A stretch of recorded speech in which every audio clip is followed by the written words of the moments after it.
I've hacked the Canadian government, a public education platform, Fortune 500 companies such as Chipotle and LinkedIn by proxy of it being a part of Microsoft. By hacked, I mean found vulnerabilities and responsibly disclosed them to the companies and have either received public thanks or they've been duplicate of actual paid bugs. But in this video, I want to talk about not how I became a bug bounty hunter, but why. I've been doing this for almost a year now. In that time, I've reported about 30 to 50 vulnerabilities. I'll admit most of them are informatives and non-applicables. But actually, as of recently, I've started to get more success. And that's just made me question and wonder, take me back to why this all started. So I need to go back to when I was in my phase of trying to make money online. Okay, I had recently read the book Rich Dad, Poor Dad by Robert Kiyosaki, and I had decided to spend all of my time getting better at video editing so that I could be a YouTuber. And at the time, I actually, after only 2 months, I did get a channel monetized, and I was actually making about $8 a day off YouTube. I had a video editor, it was nice, but it wasn't the kind of money I wanted to make. So in this quest for gaining online skills and becoming more valuable, I decided to become a video editor myself and actually become a freelancer instead of just editing for my own videos. And this took a lot of time and effort, and I had some horrible clients who would pay like $1 per video. But at one point, I finally met a good client. This guy, he wasn't offering anything insane, but he was offering 30 CAD, which in US dollars is about 23 US dollars per video, which was way better than anything I got in the past. So to me, I was like, okay, I can do this. Videos aren't too complicated. I'm not sure if he's okay with me saying this, but that would be the, actually I'm not gonna say the YouTuber's name because he's grown quite a bit. He's at like 70, 80,000 subscribers. He's in kind of around this niche, kind of in between coding, AI, and cybersecurity actually. And while I was editing this video for him, he ended up liking my first draft that I made for him. I made him a sample. So he said, okay, you have the job. And on completion, I'll pay you the 30 CAD. So I was spending like 4 or 6 hours every day working on the video. And he was talking about things like SSH and cybersecurity terms I'd never known about in the past. And I said, wow, this is actually really, really interesting. And I actually think I want to pursue this. So before it became like okay, I'm going to commit my time to this, it was just, I continued working on the video. On my off time, I would look up people like Network Chuck and David Bumble. I think that's how you say his name. And the first thing I did was I installed Kali Linux on my computer. It took me like 3 hours, like, oh my goodness. But eventually I had set it up. And very first thing I started with was Nmap. I was hacking into my own Wi-Fi and I saw the devices on there. I saw IPs and other things, and I was like, huh, this is actually pretty cool.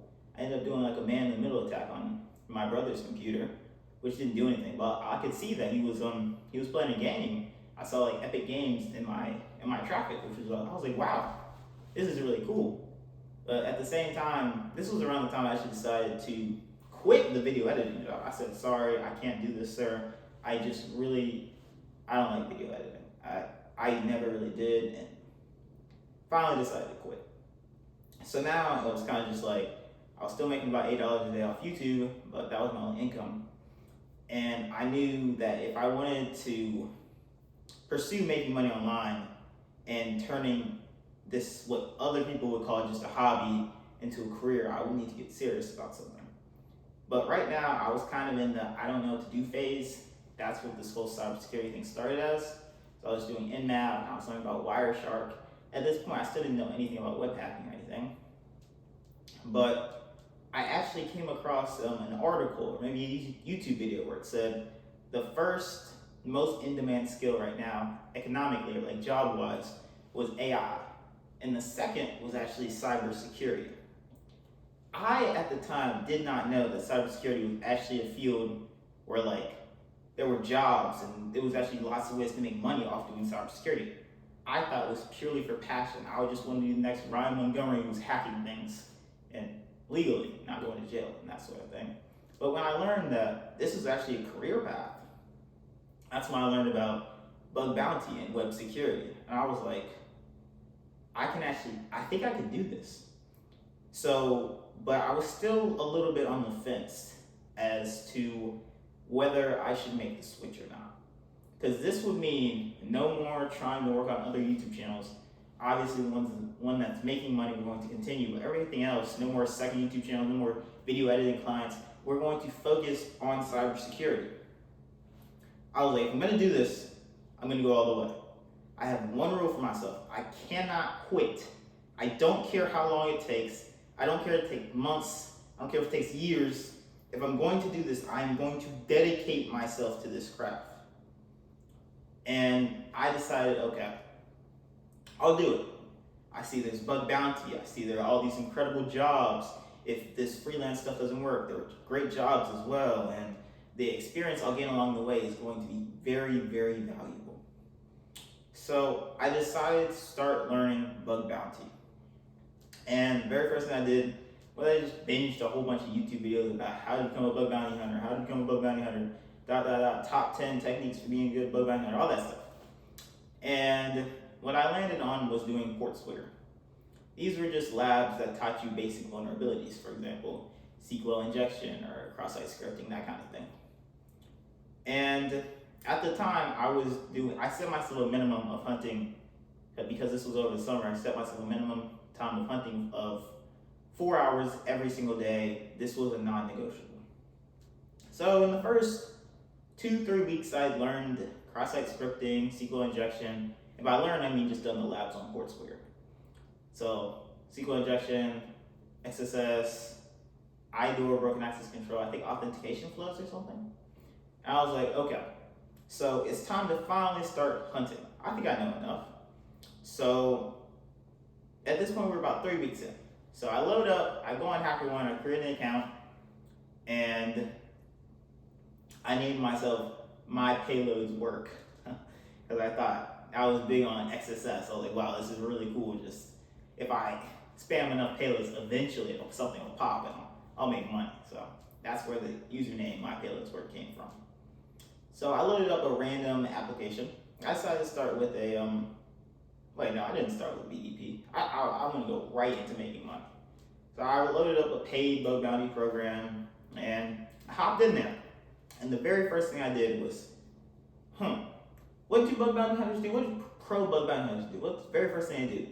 They fuzz for endpoints. That's what I'm gonna do. Because when I am bug bounty hunting, all I need to do is find a /secrets.txt or /admin.txt or something, and I'm gonna find all these credentials and I'm gonna log in, it's admin, and I'll have full remote code execution, all this great stuff.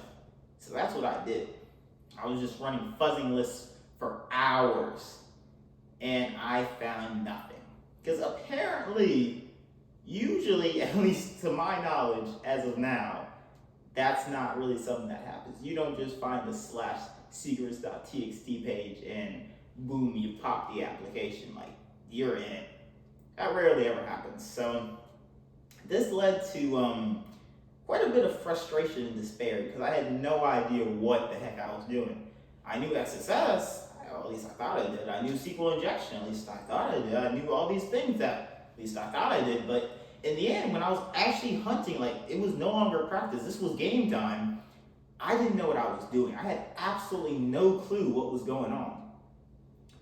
So this led me to thinking one of two things. Either I needed to learn more vulnerabilities, or maybe I didn't know what the heck a recon was. So I kind of went down the first path of needing to know more vulnerabilities. And then I was like, I don't think that's the problem. I think the problem is I don't actually know how to hunt. It's like the guy who, in basketball, who he's really good at shooting free throws. Like he makes all his shots or whatever when it's practice, but when game comes and there's like someone defending him, he can't score for anything. So I decided I needed to learn recon, but I had no idea how to do that. And to be honest, there aren't that many YouTube videos online about recon. But I found this one guy's channel named Arson_live, and he actually live streamed how to hunt for beginners. So I literally binged like half of his videos. I won't say all of them because I didn't watch all of them, but I watched like half of them, and I learned so much about just how important manual recon was. Like I'd never even heard the word manual reconnaissance in my life, and I've been a bug bounty hunter for, I'd say at this point, four weeks. So first month, I'd never even heard the word. So I was like, whoa, people take notes. I was like, wow, I thought you just popped XSS and just reported. But no, and Arson holds a special place in my heart for me becoming a bug bounty hunter, because without him, I genuinely don't know where I'd be, because I felt so stuck in this period in my life, because I told myself I wouldn't quit and I meant it, so I never really thought about quitting, but I just didn't know how to proceed. And now, I'm sad to say this, but Arson, well, not, I guess I'm sad, but him as a person, do what you want. You live once, but Arson has quit bug bounty hunting, and I don't believe he'll be making any more educational videos, because AI has gotten to the point where he says it's no longer fun. And it saddens me to hear that, but at the same time, I will be forever grateful to Arson for everything he's done for me. And well, the community in general, it's not like he was just helping me, but so he's the reason that I actually found my first bug. Well, I guess you contribute all my bugs to him, but that's a bit much. So he's the reason I actually fixed my recon game. And even now, it wasn't perfect, but at least now I knew it was more than just running scripts and looking and just spamming payloads. There was actually like thought and critical thinking that needed to go into it. And from that point, actually, after watching Arson, I realized that there's so much that I don't know that I still need to know. And I can only get this information if I'm willing to open up my mind to all these different places to get knowledge. For example, Twitter, Medium articles, activity reports, other YouTubers who are more technical instead of people like, I'm not gonna say names, but people where it's just more like, run this script, don't give up, be persistent.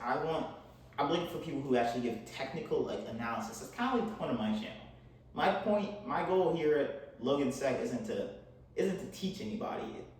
It's more like to just document my journey. If it happens to help someone, it helps someone.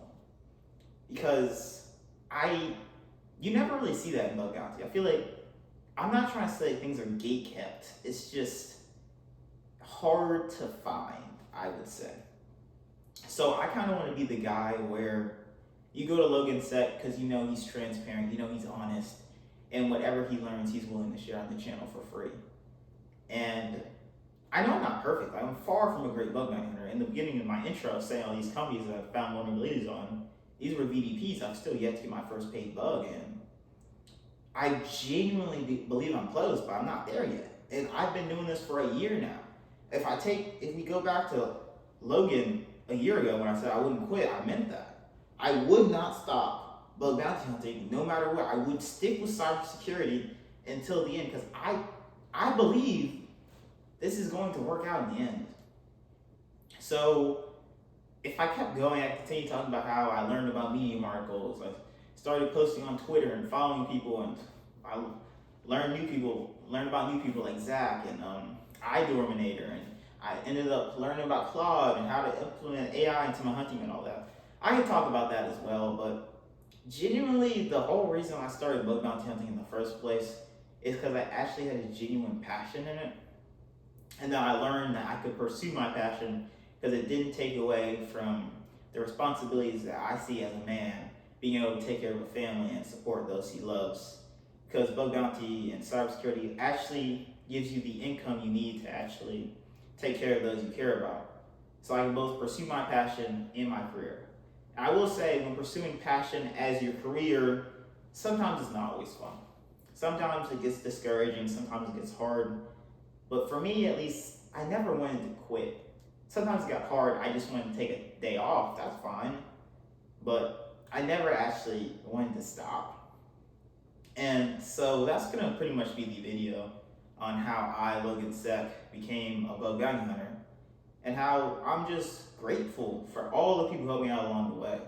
I wouldn't be here without people like Arson, people like Zach, people like the Critical Thinking Podcast, all these Discord servers, and people just helping me out as I was a new guy, just trying to learn as much as possible, as fast as possible. So if you decide you want to become a bug bounty hunter, you need to ask yourself, are you willing to put in the work? Not just like, can I grind for a month? Can I grind for 2 months? Are you willing to grind for a year without seeing, you'll see progress, but without getting paid? Are you willing to get up every day, unsure whether it will work or not, and still get back on your computer? It's like a warrior, for example. You need to pick up your keyboard the same way a warrior picks up his sword every day and go out into the battlefield knowing that you may not win, that you may lose again and again and again, and the only thing that you can rely on is yourself to keep going no matter what. And I believe like a lot of people aren't doing that, but if you have that in you, I believe you could start today and decide to become a bug bounty hunter, and it will eventually work. I can't tell you when, and I can't guarantee it will work, but I believe if you actually believe it, it's possible. So if you made it to this point in the video, go to loganseck.com and type in your email. I send out the best bug bounty techniques that I learned from write-ups and my own hunting sessions, and also kind of just updates about Logan Seck related stuff. And if you like the video, like, subscribe. That's it.